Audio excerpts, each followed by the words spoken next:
Assalamualaikum warahmatullahi wabarakatuh. Di sini saya akan mempresentasikan tentang tugas CLO2, yaitu evaluasi resiko dan treatment resiko plan dari mata kuliah analisis resiko. Nah, di sini yang pertama adalah menentukan tabel evaluasi resiko. Di sini untuk menentukan tabel evaluasi resiko sendiri itu didapatkan dari tugas week 5 dan 6, yaitu tugas analisis resiko. Seperti ada kode risiko, risk statement, likelihood severity, dan risk value. Nah ya seperti ini, tugas 1.5. Nah di sini untuk risk value sendiri juga didapatkan dari rumus likelihood dan kali severity, dan risk levelnya juga seperti tugas 1.5. Nah lalu perbedaannya adalah di decision atau di sini ada treatment atau tolerable atau safety. Nah sebenarnya untuk dari decision sendiri ini juga mengambil referensi dari 1.5, yaitu ini berdasarkan risk matrix.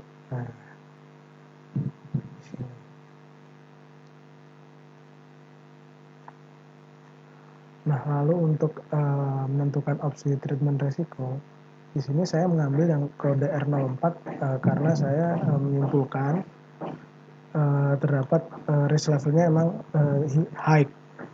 R04 dan R05 juga sama high, cuman saya mengambil yang R04 karena di sini risk value-nya lebih tinggi dibandingkan R05. Seperti itu.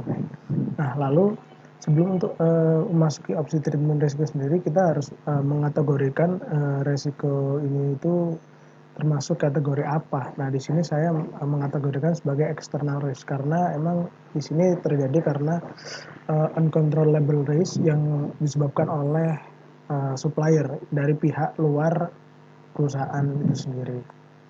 Nah, untuk external risk sendiri di sini ada lebih condong ke control reduce risk-nya untuk change consequences. Nah, di sini saya membuat ada 3 opsi dari change consequences. Nah, dari change consequences sendiri ini berpatok pada referensi juga 1.5 berdasarkan seperti fishbone diagram. Nah, fishbone diagram, terus ada severity exposure atau tabel diagram ini, ada diagram rantai dampaknya seperti itu.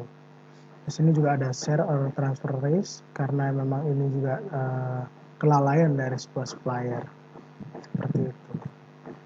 Nah, lalu untuk melakukan assessment opsi treatment risiko sendiri, ini juga untuk kita menganalisis opsi-opsi yang sudah kita buat tadi, itu seberapa pengaruhnya gitu. Berdasarkan dari di sini cost ada dua, yaitu cost benefit analysis dan implementasi analysis. Nah, di sini yang pertama ada opsi yang pertama, yaitu melakukan pengecekan. Di sini saya treatment cost-nya seperti ini, lalu ada treatment benefit-nya seperti ini. Nah, di sini saya menggunakan metode kualitatif, menggunakan plus minus dan plus minus. Nah, di sini seperti ada kesimpulan bahwa di sini ada cost benefit-nya itu tidak untuk opsi ini, opsi yang pertama tidak memiliki nilai seperti ini, -3 dan 1.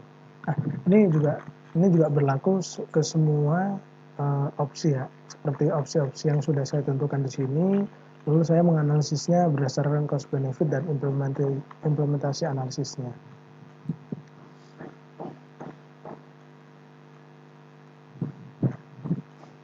Nah, lalu di sini ada membuat risk treatment plan atau mitigation plan. Mitigation plan bisa dibilang sebelum kejadian terjadi.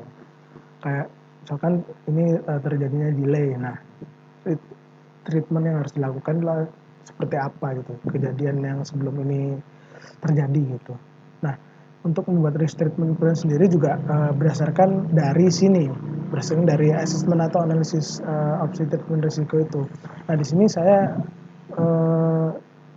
dapatkan hasil yaitu pada bagian yang ini, yang ketiga. Nah, di sini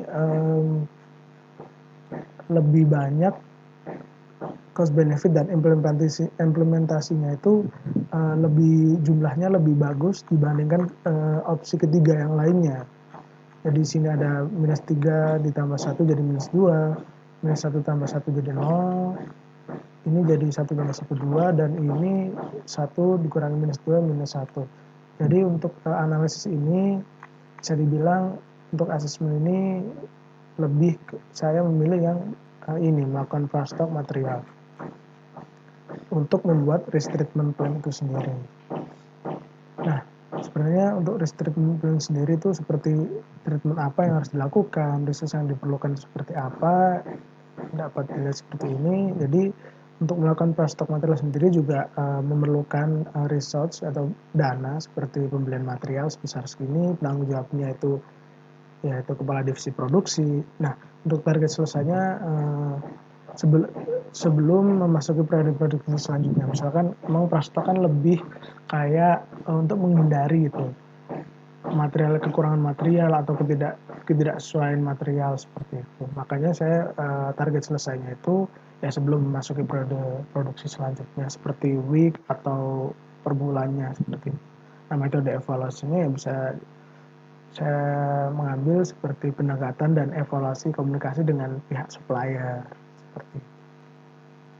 Lalu untuk membuat risk register, nah ini risk register sendiri itu bisa dibilang sebagai conclusion dari tugas CLO1 dan CLO2. Seperti untuk mendapatkan kode risk dan risk statement sendiri itu dari identifikasi resiko sampai analisis resiko, dan ini juga probability, impact dan exposure juga kan berdasarkan dari analisis resiko ya, kayak severity-nya, likelihood-nya seperti itu. Dan di sini ada mitigation dan contingency itu sebagai treatment plan-nya.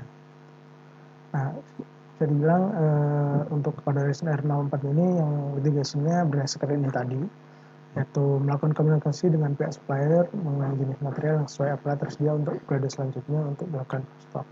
Dan kontingensinya ya agar hal ini tidak terjadi ya kita membuat kesepakatan untuk supplier sendiri agar membagi kerugian gitu mengenai ketidaksesuaian material atau delay gitu. Sehingga kejadian ini juga at least tidak merugikan dan tidak terulang kembali. Mungkin sekian, terima kasih untuk tugas CLO2 dari saya. Wassalamualaikum warahmatullahi wabarakatuh.